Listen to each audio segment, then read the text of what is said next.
How words can brainwash us. Is it true that you can put sugar-free on a product and still have sugar in it? Is probably the one question I've been asked most often, because people simply can't believe that happens. How can it happen? William Lutz, what is doublespeak? Doublespeak is language designed to evade responsibility, make the unpleasant appear pleasant, the unattractive appear attractive. Basically, it's language that pretends to communicate, but really doesn't. It is language designed to mislead while pretending not to. Is it done consciously? Oh, yes, very consciously. Doublespeak is not a slip of the tongue or a mistaken use of language. It's exactly the opposite. It is language used by people who are very intelligent and very sophisticated in the use of language and know that you can do an awful lot with language. Who's the worst offender? In sheer bulk? Yes. Sheer numbers of examples? The government. If we count government from the local level all the way up to the federal level, I had to stop writing the chapter on government doublespeak. It was going to take over the whole book. But interestingly enough, and this was a revelation in doing the book, about a half a step behind comes business with a tremendous amount of doublespeak. The chapter on food and food doublespeak. Everyone goes after that one about, is it true that you can put sugar-free on a product and still have sugar in it? Is probably the one question I've been asked most often, because people simply can't believe that happens. How can it happen? Because sugar-free simply means they haven't added table sugar or cane sugar to it.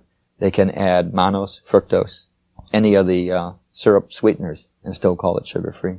So, when you eat something that's sugar-free, there's sugar in it. Oh, yes. And by the way, I found out in a radio interview when they had people in the audience calling in, a man called in and said, do you mean that there's sugar in there? I said, well, yes, there's sugars in that food. He said, well, I'm a diabetic, and my wife makes sure she buys only the sugar-free.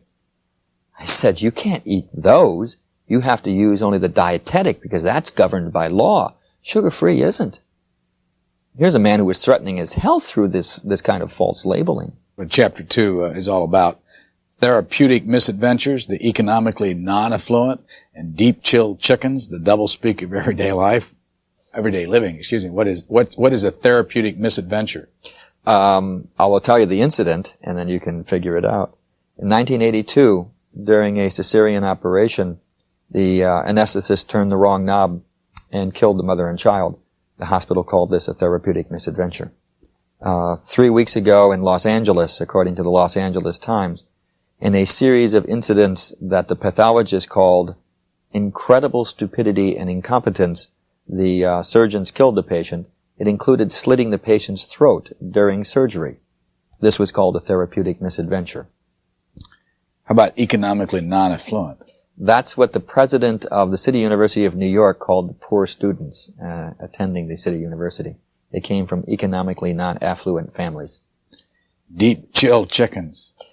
Frank Perdue filed a complaint with the Department of Agriculture that his competitors were selling frozen chickens as fresh. And the Department of Agriculture investigated and said, no, granted the chickens are packed in ice at a temperature of 28 degrees Fahrenheit. These are not frozen chickens. These are merely deep-chilled chickens and can therefore be sold as fresh.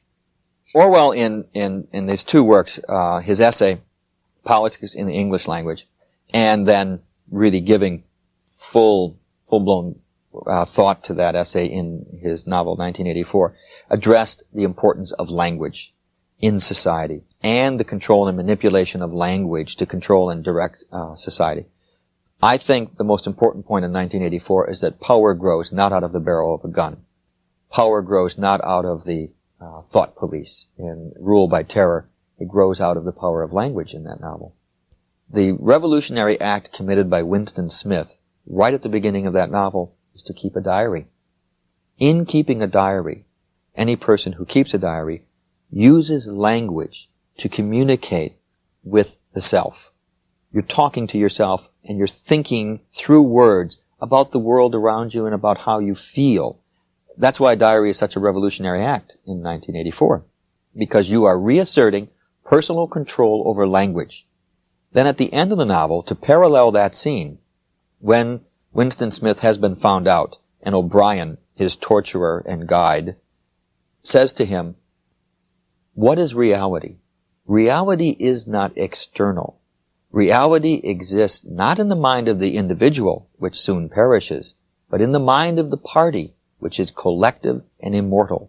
What the party says is reality is real. And how else can the party do that? Except by language. Party has taken control of language and has taken it away from the individual. And that's the power, because those in power who control language control the way we see the world.